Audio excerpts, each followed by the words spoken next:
नमस्ते। कल सर्बिया की गवर्नमेंट की ऑफिशियल ने कहा कि उन्हें ब्रिक्स समिट जो कि इस साल रूस में होने वाली है, उसको ज्वाइन करने का इनविटेशन मिला और वो बहुत ज़्यादा इस मीटिंग में पार्टिसिपेट करना चाहते हैं। तो क्या सर्बिया ब्रिक्स का नया मेंबर हो सकता है? अगर होता है तो इसके क्या मायने हो सकते हैं? और सर्बिया बहुत सालों से यूरोपियन यूनियन का मेंबर बनने की कोशिश कर रहा है, तो उस पे क्या इम्पैक्ट होगा? और जो सर्बिया के जो रिसेंटली चीन के साथ टाइज बढ़ते जा रहे हैं और सर्बिया की जो एक हिस्टोरिकल टाइज है रूस के साथ, उन पे क्या इम्पैक्ट होगा? और एक वाइडर स्फीयर में इसका क्या क्या इम्पैक्ट हो सकता है? आइए जानते हैं।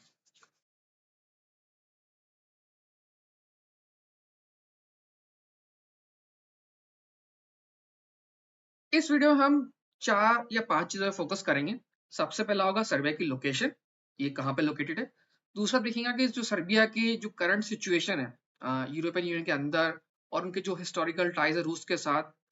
और हम कोसोवो इश्यू को लेकर भी थोड़ा-सा डिटेल देखेंगे, ज़्यादा नहीं। तीसरा हम देखेंगे जो इनके रिसेंटली जो टाइज अपग्रेड हुए हैं चीन के साथ, उसके बारे में बात करेंगे। और चौथा हम देखेंगे कि सर्बिया कैसे दोनों साइड प्ले करने की कोशिश कर रहा है, वेस्टर्न साइड भी, ईस्टर्न साइड भी। और पांचवा जो हम देखेंगे कि करंट ब्रिक्स ज्वाइन करने के क्या मायने हो सकते हैं सर्बिया के लिए, और सर्बिया की जो यूरोपियन यूनियन के साथ दोस्ती है या ट्रेड रिलेशनशिप है, उनके पे क्या इम्पैक्ट हो सकता है। और ये वाइडर ग्लोब जियोपॉलिटिक्स में इसका क्या इम्पैक्ट हो सकता है। तो चलिए आइए चलते हैं। सबसे पहला सर्बिया की लोकेशन। आप मैप में देख सकते हैं कि सर्बिया एक लैंडलॉक कंट्री है जो कि जो यूरोपियन यूनियन के देश हैं उनसे सराउंडेड है। और ये एक जमाने में बहुत बड़ा हिस्सा हुआ करता था, लेकिन इस एरिया ने देखिए नेटो की जो वॉर थी कोसोवो को लेके वॉर हुई है सर्बिया में, काफी तबाही हुई थी और सर्बिया ने काफी अपना हिस्सा खो दिया उस लड़ाई के बाद। और क्योंकि ये यूरोपियन यूनियन से सराउंडेड है, लैंडलॉक्ड है, ये डिपेंडेंट है बहुत सारी चीजों के लिए यूरोपियन यूनियन के थ्रू जो पैसेज होते हैं, ट्रेड रूट्स।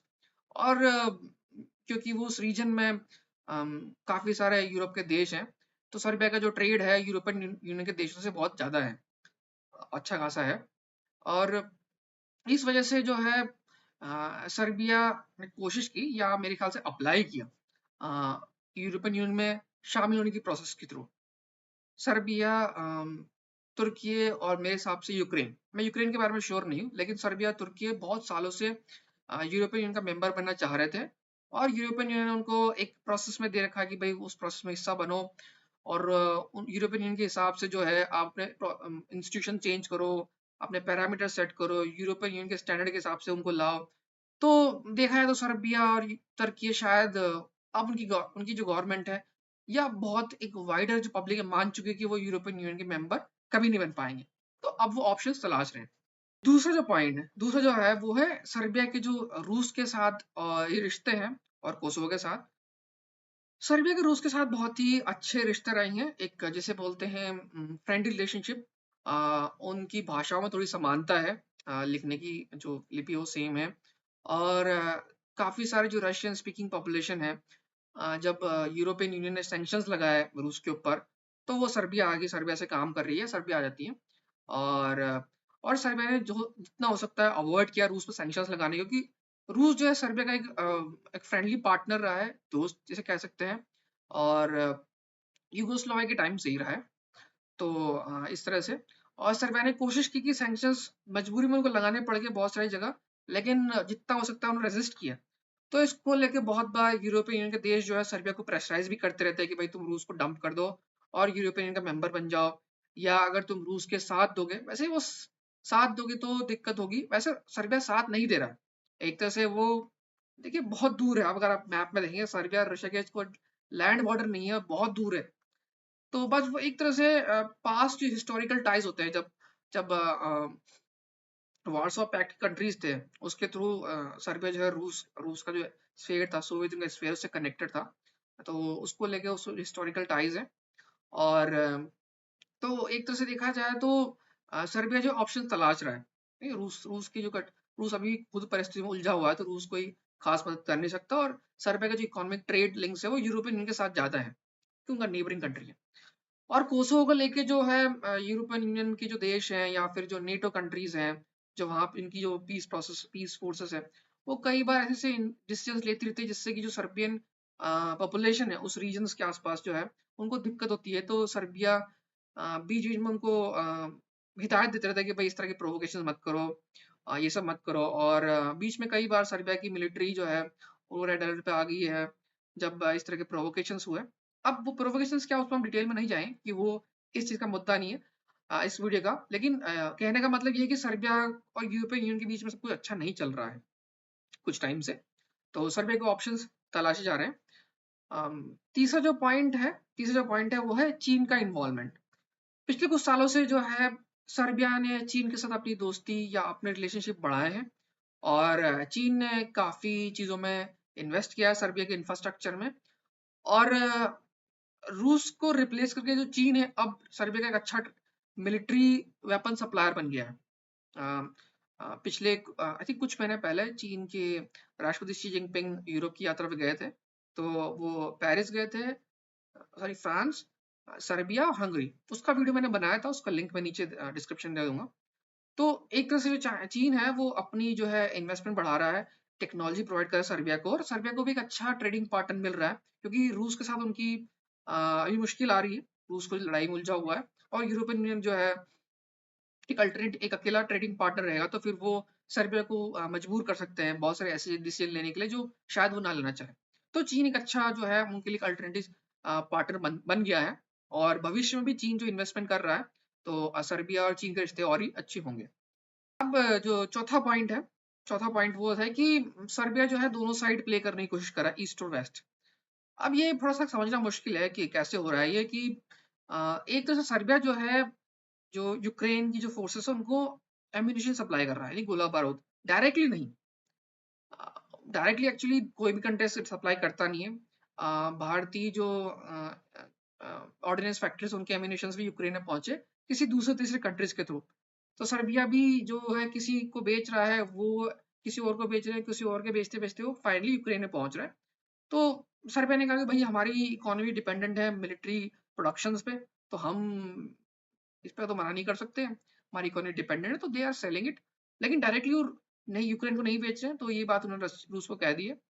और यूरोपियन यूनियन के साथ ट्रेड जो है चल रहा है, मतलब अबैंडन नहीं है। तो एक तरह से उन्होंने यूक्रेन को एम्यूनिशन इनडायरेक्टली बेच के यूरोपियन साइड भी ले लिए और रूस पे सारे सैंक्शंस ना लगा के वो ईस्टर्न साइड भी देख रहे हैं। चीन के साथ दोस्ती बढ़ा के ट्रेड इन्वेस्टमेंट लिंक बढ़ा के वो ईस्टर्न साइड भी देख रहे हैं। तो एक तरह से वो कोशिश कर रहे हैं कि जो अपनी इंटरेस्ट जो सिक्योर किया जाए और एक ही जो ब्लॉक है, एक ही साइड को ना देखा जाए। तो इस तरह से वो बढ़ा रहे हैं। जो पांचवा पॉइंट है इसमें है कि सर्बिया जो है ब्रिक्स की तरफ क्यों देख रहा है। ठीक है, अब ब्रिक्स जो है रिसेंट ये 2-3 साल में बहुत ज्यादा एक इम्पोर्टेंट ट्रेडिंग एक ब्लॉक बन गया है जहां पे ऐसे कंट्रीज है जो मोस्टली वेस्टर्न कंट्रीज नहीं है और global south countries developing nation है जो थोड़े से परेशान हो चुके हैं जो वेस्टर्न वर्ल्ड की जो सैंक्शंस वाली नीति है या डॉलर को लेके जो जिस तरह से वो जब चाहे सैंक्शंस लगा के कोर्स कर देते हैं कि भाई हमारी बात सुनो। और वो चाहते हैं कि जो ग्लोबल साउथ कंट्रीज हैं डेवलपिंग नेशंस है उनका दुनिया में रिप्रेजेंटेशन बढ़े। जैसे कि यूएन सिक्योरिटी काउंसिल है, उसके अंदर 5 परमानेंट मेंबर्स है। उसमें फ्रांस, ब्रिटेन, ये कॉलोनाइज कंट्रीज है और ये अब इनकी इकोनॉमी साइज के हिसाब से बहुत छोटे हैं ये अब। तो इंडोनेशिया हो गया, भारत हो गया, तुर्की हो गया, मेक्सिको हो गया, दक्षिण अफ्रीका हो गया, ब्राजील, इन सब कंट्रीज को मेंबर बनना चाहिए ताकि जो दुनिया की जो गवर्नेंस है उसमें इन कंट्रीज का भी कुछ वो इनका इनपुट हो, वो भी डिसाइड मेकिंग में सपोर्ट करें।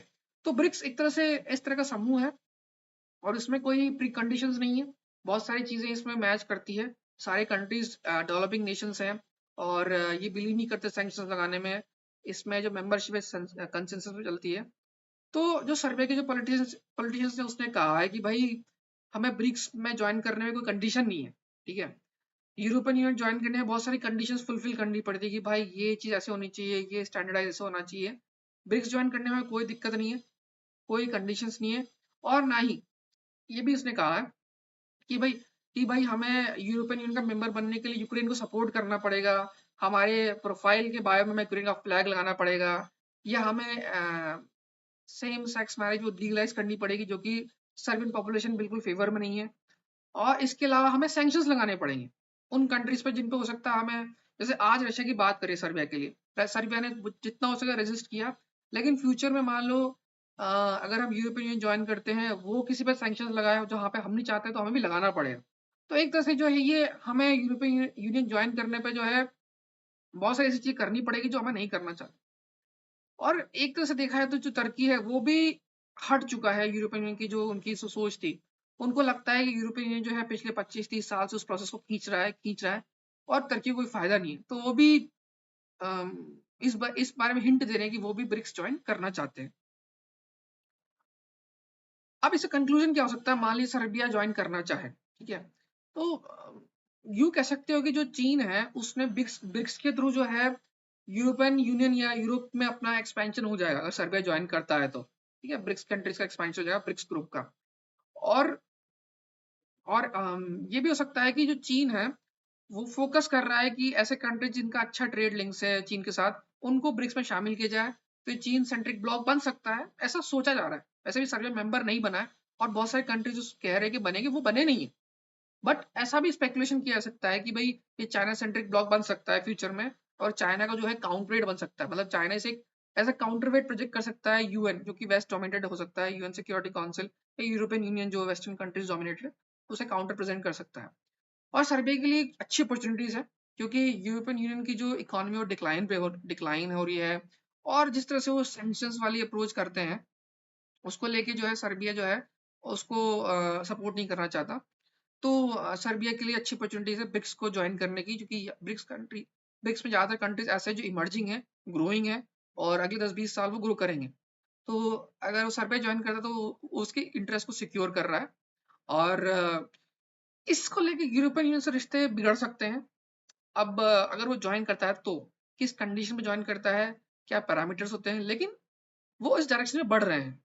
अब ऐसा लग रहा है कि एक लार्ज सेक्शन है सर्बिया की पॉलिटिशियंस का, वो सोच रहा है कि भाई यूरोपियन यूनियन से हमें कोई फायदा नहीं हो रहा, क्यों ना हम ब्रिक्स ज्वाइन करें। तो कंक्लूजन में यही है कि अगर ऐसा होता है तो फिर ये एक अल्टरनेटिव ब्लॉक बन सकता है यूरोप के अंदर।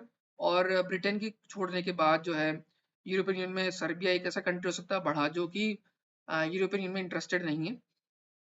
तो फ्यूचर में मेरे हिसाब से ये कहना थोड़ा सा मुश्किल हो क्या हो सकता है, लेकिन अगर सर्बिया ज्वाइन करता है तो फिर ये एक अलग ही तरह की जियो पॉलिटिक्स हो जाएगी, क्योंकि ब्रिक्स में रूस भी है और चीन भी है, और रूस और चीन जो है एक अलग ही ब्लॉक बना रहे हैं, वेस्टर्न एंटी वेस्टर्न इसे कह सकते हैं। रूस, चीन, ईरान भी ब्रिक्स का मेंबर बन गया है।